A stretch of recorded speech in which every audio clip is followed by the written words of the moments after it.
Last month, the Vatican held its first ever International Summit on Children's Rights. Speakers from all over the world met to discuss the global crisis facing tens of millions of children. And one of the speakers was Magnus MacFarlane-Barrow, the founder and CEO of Mary's Meals, which feeds 2.6 million children every school day. Here is just a little bit of his message to world leaders. Wouldn't it be wonderful in this year of Jubilee if we accepted the invitation to be pilgrims of hope by making a promise to every child of a daily meal in their place of education? There could be no better way to help the world's poorest communities escape poverty, and no better way to uphold the right to hope for every child. Thank you. And joining us now from Scotland is Magnus MacFarlane-Barrow. Magnus, I'm so glad you are here. You always bring us hope, and I love what you're doing, and your message is always so hopeful, as I just said. But you have to tell me, what was it like to get that invitation from the Vatican?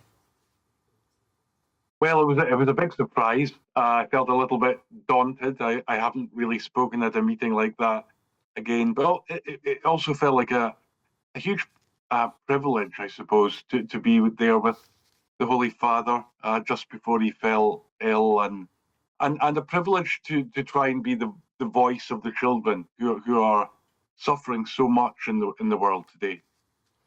And you were there. There were different topics being discussed. You were there on a child's right to food, but you also talked about that right, a child's right to hope.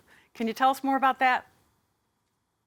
Yeah, well, I was recently in a school in Ethiopia during terrible hunger in Tigray, Ethiopia, and a teacher was talking to me about the situation, and the school we were in was empty. All the pupils had dropped out because of hunger, and the teacher said to me, you know, when our playgrounds empty, when all the children are gone, hope has gone as well. And it really struck me, you know, that if children aren't being fed every day and they aren't in school, what hope is left? And that's what our work's all about. Mary's Meals, serving that meal every day, always in places of education, so that those children can come to school and learn. And we see that every time we begin a new Mary's Meals project, it feels like hope enters in anew. We love to describe ourselves in the Mary's Meals family around the world as servants of hope. Hope's a very important word for us. Yeah, sure is. You know, Mary's Meals named in honor of Mary, our mother. And as I said in the intro, you're feeding now 2.6 million children in 16 countries. But what you told that group of leaders from around the world, I think the number, you say 71 million need to be fed. And more can be fed, and we can make it happen. And you found a simple solution.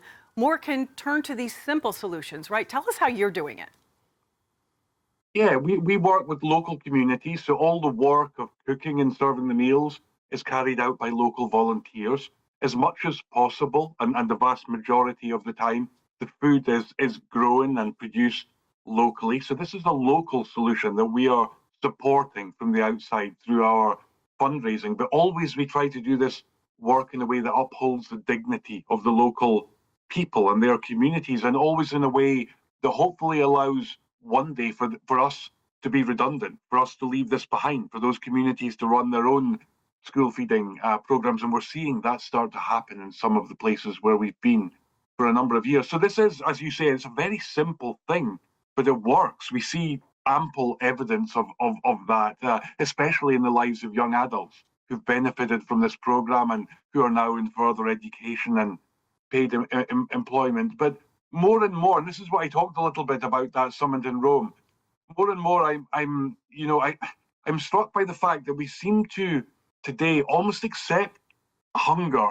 the hunger of children, as some kind of necessary evil or some inevitable thing that we can't do anything about. And quite the opposite is true. I think the story of Mary's Meals tells us that there is no good reason why any child in this world would go hungry, why any child would miss school.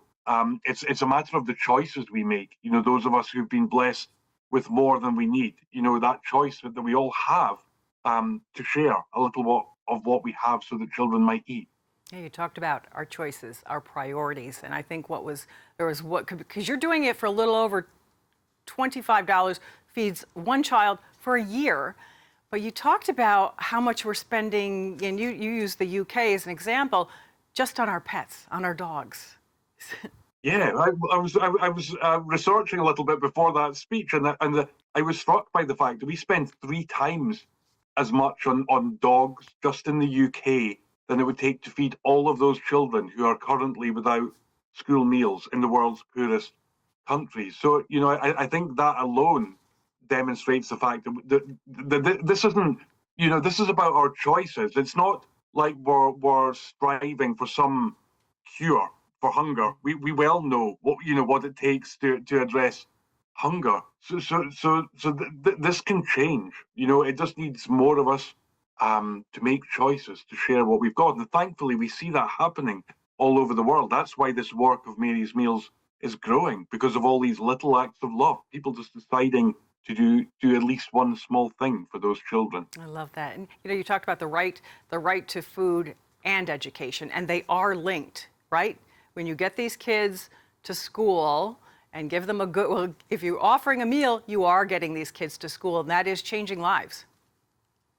Absolutely. They're the most basic rights that you're referring to beyond the right to life, of course, that right to food, to education. And they're intrinsically linked in the world's poorest communities. Children can't go to school and learn if they're hungry. Very often they just don't go to school because they're having to beg or work just to survive. Or maybe they're attending school, but they're just simply too hungry to learn. They're falling asleep in class. They're missing many days because they're sick and they're malnourished. So for the very poorest communities in this world, those rights are intrinsically linked, and that's where this simple thing we do comes in. This meal each day served by local people, it addresses and upholds both of those rights.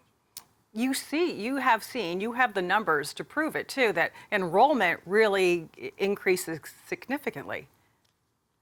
Yeah, we spend a lot of time collecting data to build this body of evidence about not just nice words. We're not just telling nice stories. We have the evidence. This works. So, for example, our latest study showed that on average enrollment was increasing by 25% after the introduction of Mary's Meals, which is wonderful. But it also indicates just how many children are out of school before we start the program. Wow. You also, we've been talking about there has been progress, but child hunger right now on the rise due to many factors. We're seeing conflict in so many countries, obviously climate change, and we're seeing this reduction in aid from wealthier countries now.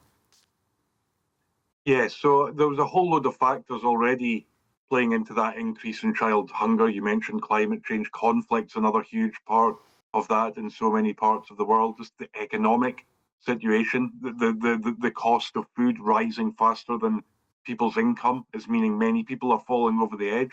And then, yes, in the midst of that, we see so many of the world's wealthiest nations choosing to cut their aid budgets, and we see that that's starting to have a devastating impact on communities that were already struggling just to survive.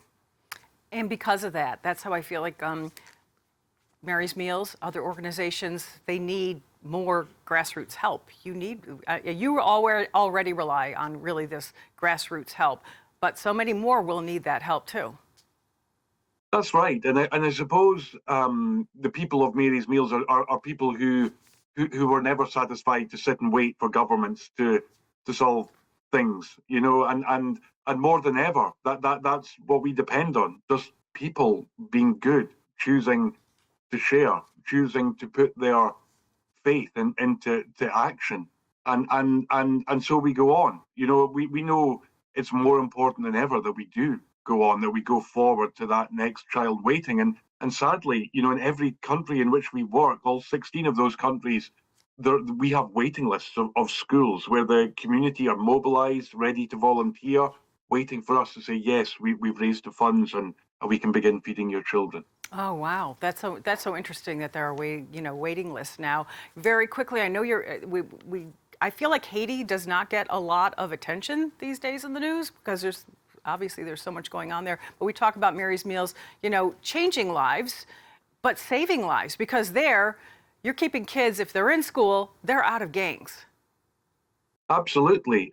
We have amazing partner organizations in Haiti, people who just bravely keep going despite all the civil unrest and violence there. And that's something they're talking to us a lot about these days, about the fact that the promise of a meal in school is keeping the children from the clutches of the gangs. And it's so hard for the children to resist that, which is very often an offer of survival from the gangs. But when they know that they can go to school and that they'll be fed, it gives them this alternative that completely changes the course of their life. Yeah, just one of 16 countries where you are working.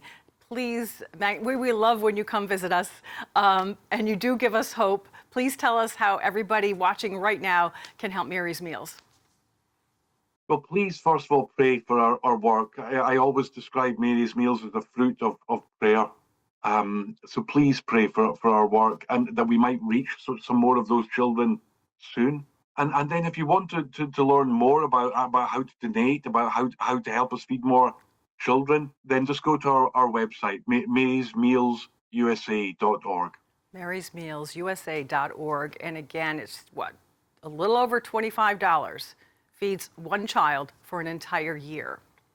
Magnus? Yeah, sounds like an impossible number, but that's absolutely true. That's what it costs us, which makes it even more unacceptable that any child this day would be hungry. You're right.